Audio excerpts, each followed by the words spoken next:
Hi, welcome sa channel na ito. Ito yung G Solutions at ako si Engineer Gracilia. Muli mag-solve tayo ng circuit problems na merong battery at saka resistances. Yung lahat ng ito ay naka-series. Ito yung problem niya.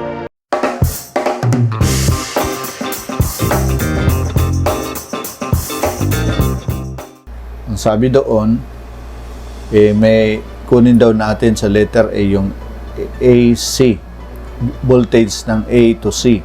So ito yung point na yon hanggang sa dito. At yung B sub BF naman ay itong point na ito hanggang sa F. So yung ano natin, yung pagkuha natin ng mga voltahe niyan ng B sub AC at saka B sub BF ay depende sa direction. Pwede tayong dumaan dito, A to, halimbawa itong A to C, galing dito, papunta dyan. O kaya, dito ka sa kabila, A, voltage ng 4 ohms, voltage ng 12, yan, voltage yan, voltage, hanggang dito. So, parehas lang yung makukuha nyong sagot. Solve na natin yung problem na yan. Sa solusyon, ito yung given at yung required yun nga ay B sub AC, B sub BF, B sub total current. So, for your solution, sulat natin, solution. Yan. Okay? So, solve muna natin yung total current. Ang alam natin, di ba, sa baterya, ang baterya kasi ay active source. So, naglalabas siya ng current. So, pag ang ating battery ay halimbawa ganito, alam natin na ito yung negative, yung maliit na bar, at saka yung mahabang bar ay yung positive. Yung kuryente niya papunta sa kanan. Ang baterya naman natin ay ganito, negative ito, positive. Yung baterya, yung kuryente niya ay sa kaliwa. Yan yung alam natin. Kaya dito, makikita mo itong 3 volts na ito, itong 3 volts yan. Yung 3 volts na yan. Yung kuryente niya ay paganyan. Diba? Itong 9 volts, ganon din. Yung paganon yung kuryente niya. So ito naman, itong 6 volts na to, yan. Yung kuryente niya paganon. So makikita mo na yung kuryente ng 6 volts, pag ganyan, yung kuryente ng 9 volts, pag ganyan, nagbabanggaan siya. Kaya, pag nakasiris yung, ano natin, yung ating mga baterya, no, mas nagdo-dominate yung maraming value ng voltage kaysa sa kunti. So, ibig sabihin, yung magiging positive natin, yung mas marami ang voltahe niya. No? Mas dominated yung current doon. So, yun yung magiging positive natin. So, dito, since na hinahanap muna natin yung total current, hanapin natin yung total current. So, I assume na sa ano natin, since na ito ay 6 volts, yan o, 6 volts yan, mag-isa lang siya compare dito sa 3, 9 at saka sa 12 na parehas yung direction ng current niya. So therefore yung assumption ko ng current ay paganyan, ganon. So bali ito yung total current ko. So gusto ko makuha yan. So therefore simple lang gagawin ko, gagamitin ko yung Ohm's law. Sabi ni Ohms, sulat ko lang Ohm's law. Sabi niya na ang voltahe ay equal sa current times the resistance. So kung total voltage pinag-usapan natin, dapat makuha din natin yung total resistance niya. This is total current at saka total resistance. So yun yung dapat nating makuha. So, bali, manipulate mo yung ating formula, total current, so total voltage, all over total resistance. equals, so yung total voltage natin ay summation ng mga voltages dito. Isa-sum up mo yan. Hindi yan. Ito. Yan. Sum up natin. Okay? So, pero alam natin na pag ganun yung assumption ko na positive. Yung direction niya is counterclockwise. So, itong total voltage ko. So, yung 3 volts ko ay positive. Ito. Positive yan. Ito ay 9 volts ay positive din, plus 9 volts. Parehas yung direction plus 9.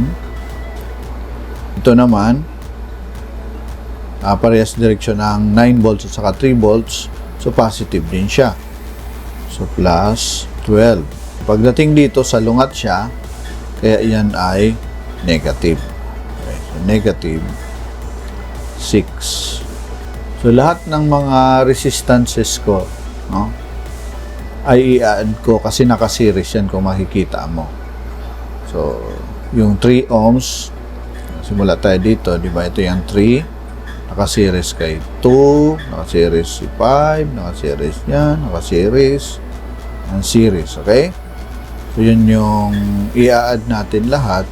So, dito yan sa denominator dahil yan yung total resistance niya. So, that is 3 ohms plus 2 plus 5 ohms plus 4 ohms plus 2 ohms, ayan, plus 9 ohms. Yun. So, ayan na. So, bali, pag kinuha na natin yung total voltage, siyempre, 3 plus 9 plus 12. So, 3 plus 9 is 12 plus 12, 24. Okay, 24 minus 6, yan po ay 18. So, 18 divided by ng mga resistances, total resistances. So, 3 plus 2 is 5 plus 5. 3 plus 2 is 5 plus 5, that is 10 plus 4 plus 4, that is 14. Okay, plus 2, 16. So, this is 16 plus 9. Yan po ay 25. So, yan yung total current natin. Pwede nating i-solve yung total current natin. So, meron tayong 0.72. So, yan yung total current niya. Tapos, punta na natin yung B sub AC. Solve na natin siya. So, for letter A, so, meron ka ng dito, meron ka ng total current na IT na 0.72. Makukuha na natin yung voltage. Diba? Since na A to C dito, pwede naman again akong dito sa kabila pagpunta dyan. Pero mas mahaba siya, mas prone sa error kasi mas marami kang i-add o isusubtract o mas mahaba. So, mas maigi na dito na tayo dumaan sa taas. Pares lang naman yung sagot niyan. So, B sub AB and B sub AC. So, yung B sub AC natin is actually, kung dito tayo sa taas, dito sa taas, B sub AB, B sub BC. So, yan. So, bali, B sub AB plus B sub BC. So, ano yung voltage ngayon dito sa B sub AB? Yung voltage, since na papunta yung current yan, ito ay yung current niya is counterclockwise. Ito ay positive at saka ito ay negative. So, ito naman ay positive at saka negative yan. So, makikita mo na, di ba, pag naggaganito tayo, itong point natin yung positive at saka negative. So, kung makikita mo rin dito sa circuit, so if this is positive, this is negative. So, ito ay positive. So, kaparehas siya ng A. Kaya, positive ito. So, ito rin, parehas din ng sa A dyan. Nakita mo naman na parehas ng A. So, parehas positive din siya. So, therefore, B sub AB is positive. But, ano yung B sub AB natin? So, yung B sub AB natin, ohms law lang gagamitin natin dyan, equals B sub AB dito, 2 ohms, 2 ohms. So, I sub total times 2 ohms. Isusulat mo dito, sulat natin para makita. I sub total times 2 ohms plus, dito naman makikita mo siya, 6 volts. Okay? So, yan ay 6 volts na. Plus 6. Substitute natin yung I sub total, nakuha natin, yan ay 0.72. 0.72 times 2 plus 6 equals, so meron tayong 7.44. So yung value niyang B sub AC is 7.44 volts. So ito yung sa letter A natin na hinahanap natin. Ngayon sa letter B naman, B sub BF. So sa short path naman tayo dun sa maikli para hindi prone sa error. So dito, ito yung B to F. So mas maikli dito. So you have 1, 2, 3, 4. Kung dito sa kabila, 1, 2, 3, 4, 5, 6. So mas maikli dito sa dito from here papunta doon. Kunin natin. Yung B sub BF, kung mapapansin mo, yung B sub BF ay yan ay B sub BC, yan, plus B sub CD, plus B sub CE, plus B sub F. So, yun yung lalagay natin dyan. So, B sub BF is B sub BC plus B sub CD. Yan yung kanina na nakita nyo. B sub DE plus B sub EF. Ayan.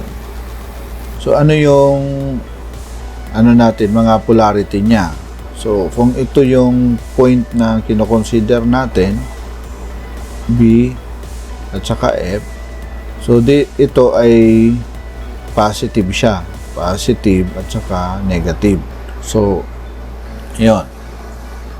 Yan yung ating So, therefore, anumang voltage na nakakabit dyan o nakaparehas yung polarity niya ay positive. So, kung ang ating kuryente ay again counterclockwise, so itong 9 ay ito yung plus at minus niya. So, yung 9, yung B sub CD ay positive, no?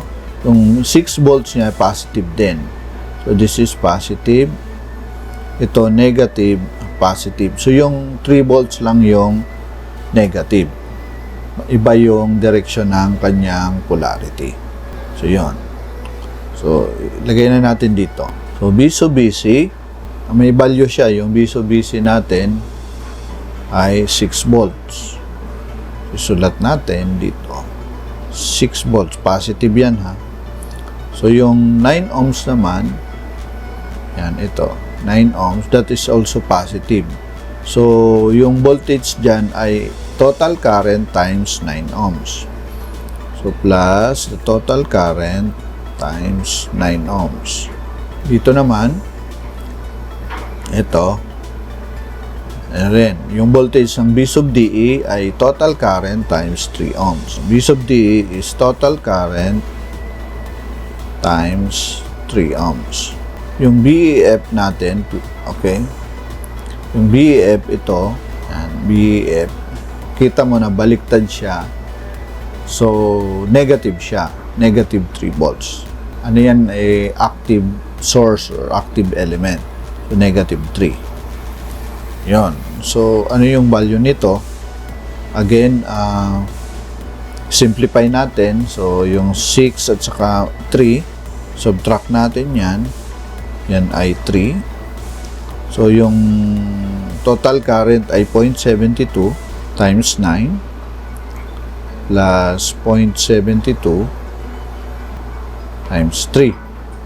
So, kunin natin yung calculator natin. Okay, ang bibigay sa atin ay 11.64. 11.64. At ang unit nito ay volts. Yan yung B sub BF. Yan. So, kung kukunin mo rin dito sa kabila, halimbawa dito mo kukunin siya, B sub BF, yung, B sub A, tapos ito B sub AJ, B sub JI, B sub IH, B sub HG, okay, then B sub GH. So, parehas din yung makukuha mong sagot, kaya lang mahaba siya. Ang problema, baka magkamali ka pa. So, mas mainam na doon ka na sa mas short ang kanyang path, yung kanyang daanan. Okay, so yan yung sa letter B.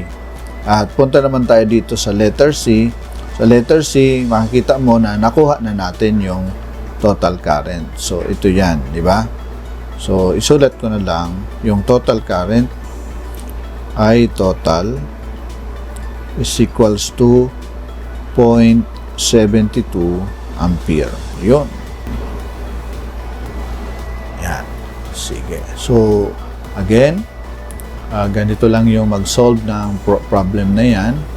Napakadali lang. So, maraming salamat sa iyong panonood. Kung hindi ka pa subscribe mo yung channel na ito at mag-like ka sa like button at pwede kayo mag-comment yan sa comment section. Thank you so much.